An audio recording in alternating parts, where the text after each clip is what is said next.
어 일단 여론조사 이야기를 한번 해볼 텐데 이재명 후보가 이기는 여론조사다. 한번 제가 소개를 해드릴게요. 여러분 다 알고 있는 거예요. 자, 그냥 하나씩 봐봐요.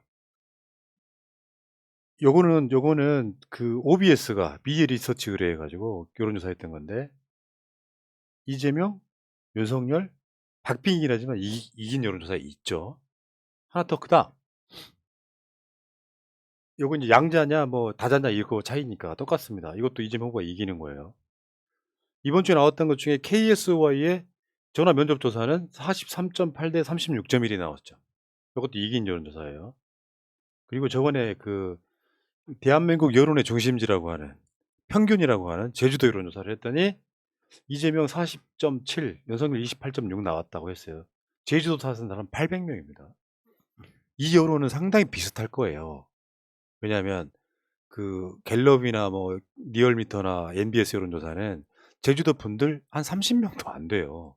2, 30명으로 한 여론조사입니다. 자, 다음 한번 볼게요. 요거는 그 윈지코리아가 했던 여론조사인데 윤석열보다 이재명 후보가 0.2 앞서는 여론조사고 안철수 지지자 대상으로 누가 더 비호감이냐 조사를 했더니 윤석열이 더 높은.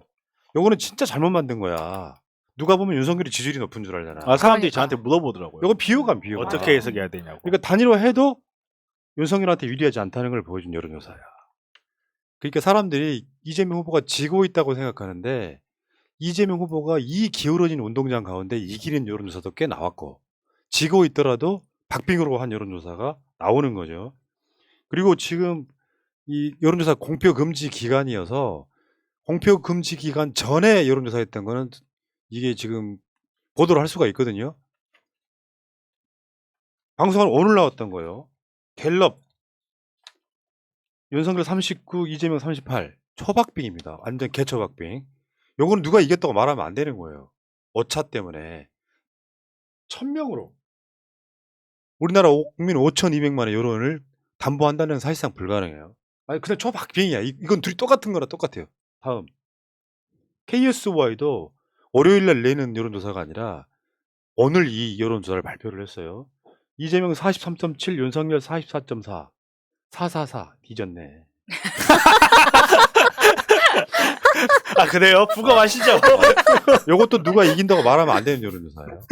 그러니까 어떻게 봐도 뭐 KSY 그 전화 면접조사 이재명 후보가 확 이긴 거를 제외하고 하더라도 그냥 그 박빙인 거 혼전인 거야. 여론조사 전문가들이 봐도 전혀 예측이 불가능할 정도로 혼전인데 우리한테 호재가 있죠, 사실은. 실제 호재는 단일화예요. 실제 호재는 단일화 과정이 너무 나빴기 때문에 윤석열 때 갈 표보다는 이재명 후보한테 올 표가 더 많더라. 여론조사로 나왔잖아. 호재야. 저쪽에서는 우리가 단일화했으니까 이제 우리는 끝났어라고 말하는 게 그 사람들이 호재일지 모르지만 나오는 말들이 시건방지잖아. 그렇죠. 우리한테 오지지. 뭐 이런 식으로. 그건 걔네들한테 악재인 거예요. 그러니까 똥볼이라고 하는 거지. 왜 자신들한테 악재가 되는 거를 호재라고 생각하고 단일화를 시키냔 말이에요. 그럴 필요가 없었다. 그런데 진짜 중요한 게 있어. 여론조사는 다 인정해서 완전 개초박빙이라고 치고 그러면 실제로 밑바닥 민심은 무엇이냐 알아볼 방법이 없어요. 진짜 알아보려면 길거리 지나가다가 다 물어봐야 돼 우리가. 지금 방송하지 말고 밖에 나가. 나가갖고 뭘 하냐면은 지나가는 사람한테 이번 대선 누구 찍으실 거예요 물어봐봐. 그리고 여러분들이 여기서 한 1000명한테 물어보고 와. 그렇게 하지 않는 한 방법이 없는 거예요. 그러면 우리나라 인구가 5200만이지. 볼 수 있는 방법이 구글 트렌드나 네이버 트렌드밖에 없는 거예요. 그 흐름을 한번 볼게요. 첫 번째, 구글 트렌드는 이재명을 가리키고 있다. 여론조사는 초박빙이야. 그럼 사람들이 누구한테 더 관심이 많다? 문제 그 중에는 이제 논란거리가 되는 검색도 하겠지만 한편으로 말하면 이재명 소확행, 이재명 공약 이행률 그런 식으로 이재명 후보에 대한 윤석열도 마찬가지일 거니까 김건희 뭐 이렇게 마찬가지일 거니까 이재명 후보가 구글 트렌드에서는 일관되게 이기고 있어요. 그 다음 거 한번 봅시다. 이런 식으로 지금 일관되게 이기고 있어요. 일관되게. 일부는 뭐 윤석열 뭐가 터져가지고 하고 있지만 실제로 12개월 평균을 봤더니 1년 동안 34대 29 정도 나옵니다. 이재명이 이기고 있는 거죠. 자, 다음. 그리고 이제 또 하나는 구글 트렌드는 이재명이 우세하고 네이버 트렌드는 접전이다. 여론조사랑 비슷하잖아. 이런 측면이 있고. 그 다음 거 한번 봐봐요. 요게 뭐냐면은 지난 대선 때 구글 트렌드예요. 실제 한번 봐봐봐.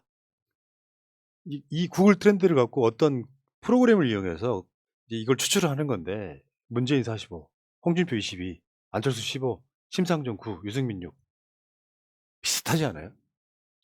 물론 똑같지는 않습니다만 당시에 문재인 후보가 구글 트렌드에서 압도적이었어. 사람들의 심리적으로 요거 있잖아. 이재명 논란이 터지면은 논란 검색어로 뭐 해시태그로 눌러볼 수도 있겠지만 대책으로 봤을 때 궁금한 사람 검색하지. 물론 부정적인 것도 있습니다만 검색하지. 지금 최근에 나왔던 그 구글 트렌드 한번 볼게요. 대선 6일 남겨놓고 한 이재명 46, 윤석열 36이에요. 그리고 3월 2일 날 구글 트렌드 이거 2월 1일부터 3월 2일까지 평균 수치를 한번 내봤어. 이재명 64, 윤석열 46. 그리고 최근에 단일화 발표가 포함되어 있는 구글 트렌드 한번 보겠습니다. 전체적으로 봤을 때 윤석열은 부정적 이슈 막 김건희 이렇게 떠오르을 때만 빨간색이 올라가죠. 최근에 가장 오른쪽에 빨간색이 단일화예요. 그리고 다시 이재명이 계속해서 파란색이 우위를 점하고 있는 거야. 여러분 지금 그래프를 보시면. 그러니까 여론조사 초개박빙, 개초박빙 그리고 네이버도 접전 중이면 구글 트렌드는 이재명이 일관되게 이기고 있다. 이게 핵심이에요. 여기 검색 트렌드에서 나온 숫자도 중요하지만 거기에 묻어있는 감성이 어떤 거냐도 중요한데 그 감성이 대부분 뭐 김건희 관련된 도이치모터스라거나 녹취록 7시간이라거나 이렇게 부정적인 이슈들이 많이 선점을 하고 있다라는 거 그게 또 중요한 것 같습니다. 구글 트렌드가 최근에 맞춘 거 하나 있었지. 국민의힘 경선이요. 물론 윤석열이 1등 나긴 했지만 일반 민심에서는 홍준표가 이겼잖아요. 그 전문가들이 그랬어. 일반 민심에서는 홍준표가 많이 앞서고 있다고. 맞춘 거예요. 그렇죠. 구글은 신천지랑 일반인이랑 구별 안 하니까. 그렇지. 아니 근데 이게 ESM이라고 하는 게 상당히 생소하신 분들도 있을 텐데, 그러니까 전 세계 검색어 시장의 92%를 구글이 장악을 하고 있어요. 근데 우리나라에서는 36%, 40% 정도밖에 안 돼요. 근데 지금 우리나라에 사용하고 있는 ESM은 구글 트렌드, 그리고 네이버 데이터랩, 그리고 다음이나 인스타 같은 데에서의 그 웹 양도 모두 다 측정을 해요. 그리고 구글은 검색어 기반인 반면에 네이버 데이터랩 같은 건 웹 기반이거든요. 이 부분까지 오차 보정을 합니다. 웹 기반이라는 건 뭐예요? 그러니까 말 그대로 이렇게 구글은 우리 검색창에다가 이름 치면 그걸 띄우는 반면에 네이버 같은 경우는 외부로 문서화되어 있는 것만 띄우는 거예요. 그러니까 구글 트렌드가 훨씬 정확하다는 거죠. 근데 그 부분을 모두 보정을 해서 나오는 거예요. 이게 우리가 여론조사에 대해서 일희일비할 때가 많은데 여러분들 기억을 한번 상기해 보세요. 여론조사 제대로 맞힌 적 한 번도 없어요. 진짜로. 그러니까 뭐 단정적인 애도 뭐 그런 이야기 나오잖아요. 여론조사에 뭐 100일 전에 이긴 후보가 항상 이겼다. 뭐 마지막 여주에 이긴 후보가 항상 이겼다. 여러분들 지금 16대, 17대, 18대 여론조사 한번 찾아보세요. 다 틀렸어요. 그때마다. 어떤 여론조사에서는 누가 높고 누가 낮고 했는데 그거를 언론사들이 임의로 추출을 해가지고 그때 맞았던 여론조사만 보여주면서 이때 맞았던 게 다 맞았어 이러고 우리의 사고를 장악하고 있는 겁니다. 16대만 하더라도 직전에 노무현 후보가 지는 여론조사도 있었지만 이기는 여론조사도 있었어요. 그리고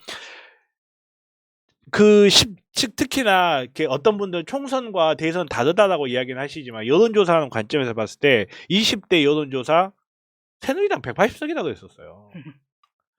21대 총선 그때 친여권 모두 합쳐서 과반 겨우 넘을 거라는 게 전문가들이 대부분의 예측이었어요. 다 틀렸어요.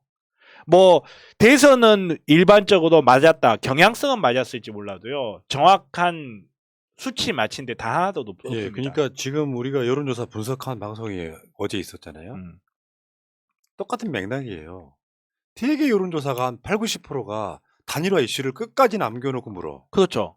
어떤 여론조사는 전체 문항 10개 중에 6개를 단일화에 관해서 물어. 아, 제가 안 그래도 그 이야기를 하려고 그랬는데 지금 이제 대부분 언론을 장악하고 있는 여론조사는 지금 뭐가 장악하고 있냐면요. 가상 양자 대결을 했을 때 결과들 해가지고 언제부터 언제까지 기간에 했을 때 가상 양자 대결을 한 결과다고 하면서 윤석열 후보가 약간 높은 여론조사가 지금 언론을 장악하고 있잖아요. 여러분, 가상 양자 조사를 하려면요. 그 여론조사의 문구에는요. 단일화 문구가 반드시 있어야만 해요. 그게 없는 상황에서 가상 양자 조사 불가능해요. 쉽게 말해서 우리가 지금 양자 대결에서 이렇다 저렇다 하고 보고 있는 그 모든 여론조사들은 문항 속에 단일화에 관련된 문항이 포함되어 있다는 거예요. 그럼에도 불구하고 이렇게 나온다는 겁니다. 그러니까 확실히 그런 것 같아. 저쪽이 안철수하고 단일화를 한 시점이 여론조사 공표 금지잖아요. 그 깜깜이 기간에 딱 던졌어. 우리가 이길 거라고. 실제로는 제가 봤을 때 불안감의 표현이라는 거야. 그렇죠. 그게. 질 수도 있다고 하는 위기감이 이제 할 수 있는 거 다 해보는 거거든요. 소위 말하면 단일화 리스크를 제거를 한 거야. 최선을 다해보겠다는 건데 그게 저는 똥볼이라고 보는 것이 지금 여러 군데에서 반란이 일어나고 있잖아. 그러니까 안철수 지지했던 채널들이 지금 이재명으로 단일화, 이재명으로 투표 이런 걸 독려하고 있다며. 실제로 이렇게 나타나면은 저쪽에서는 제가 구글 트렌드 이야기를 해주는 이유가 여론조사는 박빙이라니까? 그건 인정한다니까? 하는데 그 여론조사의 전체적인 기반이 한 8, 90%는 단일화에 대한 질문들이 많고 이재명 후보 지지자들이 중간에 많이 이탈하는 단일화 여론조사가 있었기 때문에 실제 민심은 오히려 일관되게 앞서고 있는 구글 트렌드가 대선에 나타날 가능성이 매우 크다. 물론 여러분들이 불안감 많은 건 사실이겠지만 이런 이야기를 듣고 난 투표하지 말아야지 이러지는 않을 거 아니에요. 제가 드리고 싶은 말씀은 대선은 신나서 이기는 거라니까. 신나서 이긴다는 말에 방심하지 말자는 말을 붙이지 말고 진짜 빈정상하니까. 신나야 홍보도 하고 신나야 밭도 가는 거지. 불안감에 떨면서 지면 어떡하지 하면은 무조건 지는 선거라고요. 신나서 신중하게 투표하세요. 신나서 방심하지 말고 투표하세요. 신나서 밭갈기 하세요. 그렇게 이기는 거고 구글 트렌드 자체가 일관되게 이렇게 나오는 거 보니까 우리가 여론조사 방송을 계속 해왔지만 제가 봤을 때는 이런 선거 없었습니다. 사실상 양자 대결이에요. 지금은 아마 심상정 후보 득표율이 3%가 못 될 가능성도 높아요. 그렇죠. 단일화 효과이기도 합니다.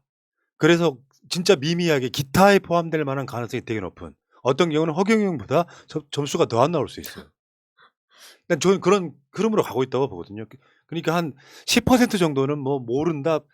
그러니까 그 기타가 한 7% 정도 되고 나머지 93%를 갖고 두 사람이 싸우는 거라고 생각해.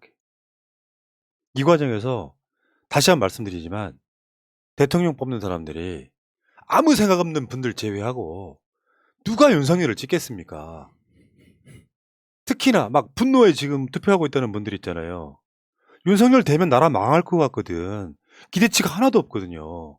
정치 보복이라고 자빠졌지. 냉동 인간이 돼갖고 이제부터 이제 고등학교를 막 예술고 기술고로 나누면 어떡해. 그런 사람이 대통령에 앉아있는 그런 상황 사람들이 그 꼴 못 본다고 저는 생각이 들어요. 그리고 왜 있잖아. 우리 같은 고관여층이 아닌 사람들 앉아서 구글에서 뭐 하고 있겠어요. 내가 공시생이야. 내가 뭐 하는 사람이야. 내가 타투하는 사람이야. 그럼 그거 검색해보는 게 다 구글 트렌드로 나타나는. 저는 이게 이번 대선이 우리가 실제로 밭갈이만 열심히 하면 저는 무조건 이기는 선거라고 생각합니다. 다만 아까 댓글창에 어떤 분이 글을 쓰셨던데 난 그런 분들한테 보면 답답해 죽겠어. 서울 부산시장 보궐선거 내가 이긴다 그랬다고. 왜 못 맞췄냐고. 나가세요. 왜냐면 진짜. 그러면 내가 이 방송하면서 우리 진다고 이야기해? 내가 뭐라고 그랬는데 우리가 투표하면 이깁니다라고 했지. 근데 투표 안 해서 진 거 아니야. 맞습니까? 틀립니까? 그거 대표적으로 보여주는 게 17대 대선이에요. 17대에 대해서 그러니까 제가 방송 시작할 때 이번 투표는 민주당에서 뭐라고 이야기하건 지지율이 투표율이 높을수록 유리하다고 제가 단언을 한 게 17대 우리나라 희대의 대통령 이명박이 당선될 때 그때 대선 투표율이 가장 낮았어요. 사실 그때 대선 투표율이 대한민국 대선 평균 투표율만큼 나왔으면 이명박 대통령 못 됐습니다. 권영세가 하고 있는 걸 제가 초반에 아까 심리전이라 그랬잖아요. 심적인 대표적인 게 불안감 그렇죠. 조성이야. 우리 질 것 같아. 우리 짐은 어쩌죠? 진짜 걱정하는 새끼들 아니야. 그것은 작전 세력이라고 보면 돼요. 어떤 사람이 그 당시 여론조사가 한 15% 지고 있었어. 서울 부산시장 보궐선거. 끝까지 우리가 투표하면 이긴다고 말하는 사람이 애국자지. 그렇죠. 우리 질 것 같아요. 포기합시다 하는 사람이 애국자야? 지금도 김동우 님이 푸나님 칭찬해 주세요. 오늘 선거 안 한다는 사람 3명 모셔서 하고 왔어요. 브라보! 와. 이렇게 밭을 극강에 바꾸기를 해야 됩니다. 예. 그러니까 결국은 그래요. 결국은 얘네들이 지금 하고 있는 선거 운동의 방향은 그거예요. 어차피 윤석열이 되니까 니들은 포기해요. 아니 그러니까 밭갈기 어디까지 해보셨어요? 저는 어제 전 남친에게 연락했습니다. 저녁에 문자를 보내세요. 자니? 이렇게 시작을 하시라고요. 전 처한테 전화하시고 전 남편한테 전화하세요. 지금은 그 정도의 절박함이 필요할 때입니다. 전처가 검사면 야, 참 썩은 유머가 여기서 말해야 되네. 하나도 안 웃겨 이 사람아. 저는 지금 소고기를 대량 살포 중입니다. 그러니까 봐봐. 이런 방송에 들어와가지고 윤석열이 50% 넘는다고 하고 가는 사람. 저 사람은 뭘 보고 윤석열을 찍을까요? 이 사람아, 당신 새끼들 다 망해. 뭘 안 보니까 찍죠. 뭘 봤으면 그러니까. 못 찍죠. 당신 새끼들 다 망하는 거고 실제로 부동신가 보죠. 대한민국 사람이 정신이 깨어있는 진짜 민주시민이라면 윤석열 어떻게 찍어요? 부끄럽게. 문 대통령이 사전투표 이야기하면서 SNS에 민주주의 이야기했다고 반발하는 게 국민의힘 수준이에요. 그 민주란 글자가 3번 나왔고요. 국민이란 글자가 2번 나왔거든요. 국민의힘은 그런 거 같이 트집을 잡고 있더라고. 아니, 미친놈들이. 그 윤석열이 유세하다 민주주의를 되찾아야 됩니다. 그러면 그 민주당 지지 연설이야? 또라이 새끼들아 진짜. 자 어쨌건 이제 이 섹션을 정리해보면 이재명 후보가 박빙인 거 맞고 일부는 여론조사가 지는 것도 나오긴 합니다만 전체적으로 다 여러분들이 포털에서 안 보는 여론조사가 많이 있거든요. 우리 권순정 이제 팀장이 열심히 일하고 있잖아요. 그 여론조사 보면은 다 합쳐놓으면 마이너스 1, 2. 마이너스 1, 2. SBS에서 폴리스코어라고 해가지고 모든 여론조사들을 다 합쳐서 결론을 보여주는 여론조사가 있거든요. 거기에서 지금 평균 1% 뒤지는 걸로 나와요. 근데 그 이야기를 하면서도 제가 그 폴리스코어에도 맹점이 있어요. 그 맹점이 뭐냐면 그 폴리스코어는 모든 여론조사를 다 합친 총점이라고 그랬잖아요. 그 안에는 단일화 질문이 5개씩 들어가 있다. 그러니까. 그 여론조사들도 들어가서 그렇게 나오는 거예요. 그러니까 나는 솔직히 말씀드리면 이거 속내를 처음 털어놓는 건데 이게 이재명 후보가 지는 커트라인이 있잖아. 그래서 그 산점도에 보면은 뭐가 나오냐면은 이렇게 자동응답, 전화면접 이기고 지는 그 커트라인이 있어. 기본적으로 실제 민심은 그중에 한 2, 3%를 끌어올려야 된다고 생각해. 이재명 후보의 지지율을. 그게 정상 민심이라고 보는데 그것을 구글 트렌드가 보여주고 있는 거다. 그렇죠. 저는 이렇게 봐요. 그리고 아까 그 사람 내가 되게 열받는데 또 누구야? 신규관리 실패했는데 왜냐면요 그 당시에는 여론조사 지고 있었잖아요. 내가 했던 이야기잖아. 그들이 선거를 이기는 방법은 여론조사를 기법을 통해 가지고 LH 통해서 뭐 어쩌고저쩌고 막 이야기를 해서 물어봐. 문 대통령 지지자분들 전화 응답 안 합니다. 막 비난하는 문구만 있어요. 예. 그렇게 해서 여론조사가 한 15% 차이가 났어. 그러면 이제 되게 이제 정치 저관여층인 민주당 지지층들은 에이 선거 졌네 안 나가죠. 이렇게 돼버리는 예. 거예요. 쟤네들이 선거 이기는 스킬이었는데 예. 그 과정에서도 김혜경 170분, 김건희 17분 이 상황에서도 딱 붙었다라고 하는 것은 뭐겠냐고. 여론조사에 안 나타나는 민주당 지지층이 있다는 뜻이잖아요. 여론조사는 여론의 반영이 아닙니다. 그냥 추세를 보여주는 거지. 한 번씩 튀는 여론조사마다 이상하게 튀면 윤석열한테 유리하게만 튀어. 얘네들 어떻게 된 게. 그러니까. 참 신기한 일이죠. 참 신기한 일이고 오차범위 내에서 박빙인데 항상 윤석열이 좀 높아. 오차범위 내인데. 그래서 굉장히 이상한 거거든요. 제가 몇 개월 전부터 이야기했잖아요. 이재명 후보가 1, 2% 지는 걸로 쫓아가면 이기는 선거라고. 그렇죠. 실제로는 그런 거라서 절박합니다. 얘네들이 지금 뭐 안철수랑 단일화했더니 사실상 여론은 떨어지고 있고 윤석열 지지가 떨어지고 있고 그 과정들을 거치면서 실제 민심은 대선에서 나타나는데 그 대신에 사람들이 찍는 대표적인 이유가 인물이라고요. 행정 경험도 많고 공약도 잘 지키고 공약도 많고 똑똑한 이재명을 찍을 수밖에 없는 구조가 있다고요. 저들이 그거를 서슴지 않는 이유가 이런 점 때문에 그렇습니다. 질까봐. 걱정하지 않으셔도 되고요. 서울 부산시장 보궐선거 때나 완전히 전망대 상황인 거지. 그때 푸른나무 네가 이긴다고 했는데 왜 앞뒤를 잘러? 우리가 투표 열심히 하면 이긴다고 했지. 그리고 저는 그때도 시간이 일주일만 더 있으면 어떻게 될지 모른다고 생각해요. 그러니까 밑바닥 민심이 변하는 게 보이긴 했는데 그게 조금 늦었어요, 사실. 생태탕크. 예. 아이씨. 근데 이번에는 이 여론조사 결과가 말하는 거예요. 15% 차이가 안 나잖아요. 그렇게 장난질을 쳤는데도 예. 박빙어 딱 붙고 있잖아요. 알겠습니다. 이 이야기는 여기까지 하겠습니다.